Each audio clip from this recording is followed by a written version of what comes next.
Hi everyone, welcome back to my kitchen and to Time Capsule Cooking. Today we are going to be making a celery salmon loaf with an additional celery cream sauce. This week we'll once again be working with Campbell's Cooking with Condensed Soup from 1952 because, well, why not? I must admit, looking at the image in the cookbook, it looks a little terrifying. However, reading through the ingredients list, it actually kind of reminds me a little bit of a recipe for salmon patties. Except, the presence of cream of celery soup and using breadcrumbs and stuffed cornmeal. But, generally it's kind of the same concept. So I'm actually kind of looking forward to seeing if I'm anywhere near correct on that. And speaking of ingredients, here's what we're going to be working with today. For the salmon loaf itself, we are going to start with a 1-pound can of salmon with juice that has been flaked. And now the thing is, they don't make, as far as I know, 1-pound cans of salmon anymore. So the closest you can come is 14 3/4 ounces. But also there's the question, do I need 2 full cups of flaked salmon, meaning 2 cups after you take out all of the detritus, if you know what I mean, if you've worked with canned salmon before. And because it says juice, do I need to leave the juice in, or can that be drained off? I don't know. There's a lot of questions here, and I'm just gonna try something and hope that it works. We'll also need 1½ cups of dry breadcrumbs, ½ a cup of minced green pepper, 2 eggs, slightly beaten, and 1 can or 1¼ cups of condensed cream of celery soup. For the celery cream sauce, all we need is 1 can, once again, 1¼ cups of condensed cream of celery soup, and ½ a cup of milk. Okay, so let's go ahead and get started. The probably least pleasant part of this recipe is going to be dealing with the salmon. So I'm going to try to take care of that first.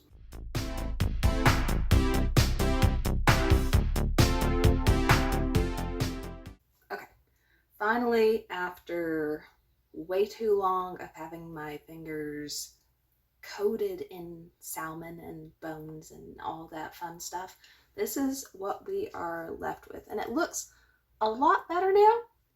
Certainly a lot more appetizing. So I'm going to put this aside, get the rest of our ingredients prepped, and then figure out how much we're actually going to be using of this. Okay, our next step is to mince this, which my knife skills are nothing to be proud of, so I'm just going to hope that I can get it minced. What even is mincing? That's less than dicing, isn't it? I mean, finer than dicing, isn't it? Ugh. We'll see how that goes.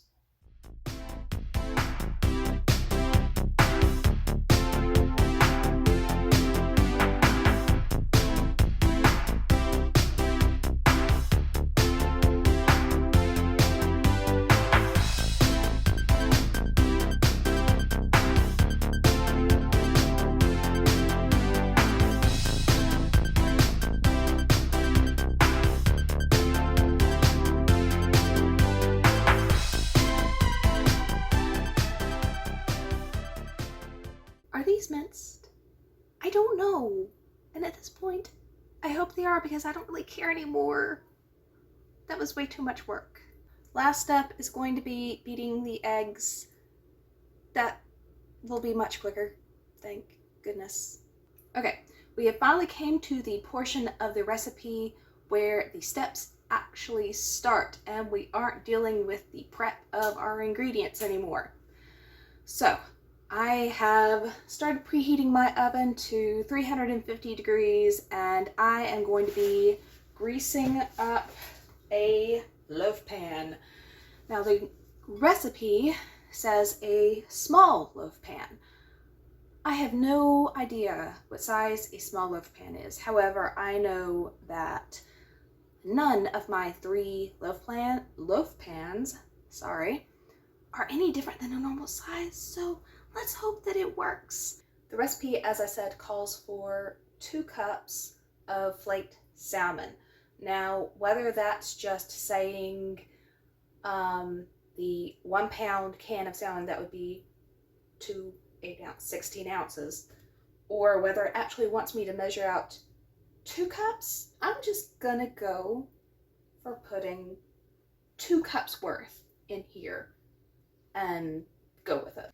If things end up a little more salmony than it would have been, yeah, we'll see how it turns out. Our egg, our cream of celery. And we mix all of this together. And I just forgot the breadcrumbs. So we're gonna add that in now. Very glad that I remembered that before I put it in the oven, because otherwise this would have been a very unstable loaf. Okay, so we are left with this, which we are going to get into this. Now, we pack this lightly into our loaf pan. How lightly is lightly?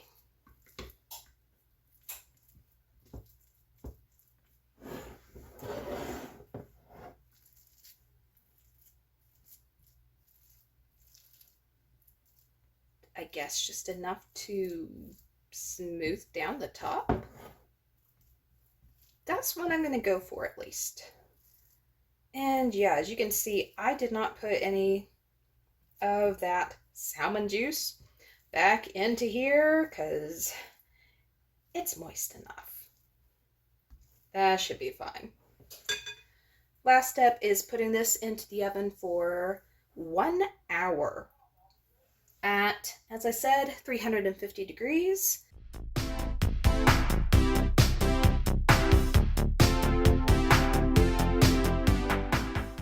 Okay, so at this point we have about 10 minutes left remaining for the salmon loaf. So I'm going to go ahead and start on our sauce. And for that, we are going to be combining our 2nd can of cream of celery soup with half a cup of milk.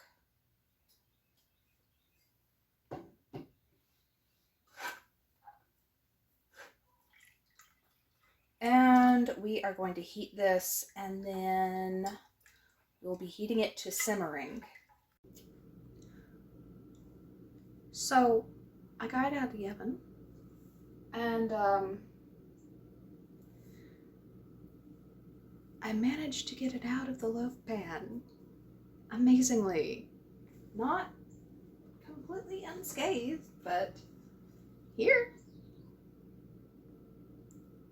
not too bad. I have no idea about how it tastes, but so far, it does not look that bad. And then we've got our cream of celery almost soup over here. It's essentially what it is. So let's see if we can get some of this sliced up and see how it actually tastes. Okay, so now that we have the loaf out of the oven, it is out of the pan, it is doused with a thing of celery sauce stuff, it's now time to try it.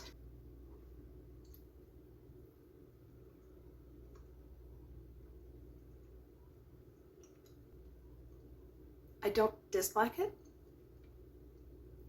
I expected the salmon flavor to be stronger, and instead what I'm really tasting a lot of is cream of celery soup. And I don't know if that's just because of the sauce poured over top, or if it's largely where it's poured over top of it as well as being in the loaf itself. But here's a plain piece, so we'll see. Mostly plain, at least there's a little bit, but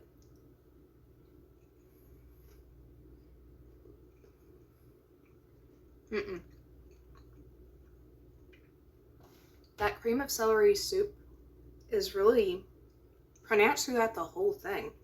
I actually would have liked to have had a little bit stronger of the salmon taste. I was expecting it to taste really fishy, and it does not at all.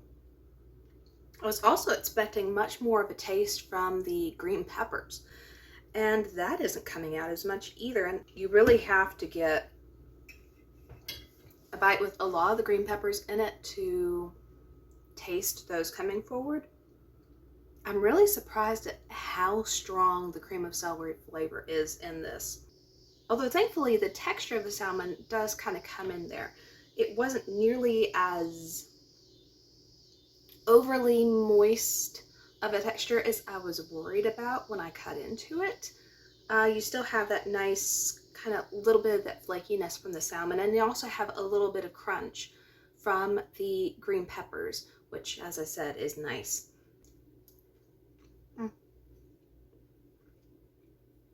Pretty good, actually. If you're wanting something different and you happen to have some canned salmon and cream of celery soup, I'd say go for it, especially if you are okay with cream of celery soup. Thanks for watching, guys. I hoped you liked this video. If you did, please let me know. Give me a like. Feel free to subscribe if you want. And until the next recipe, bye.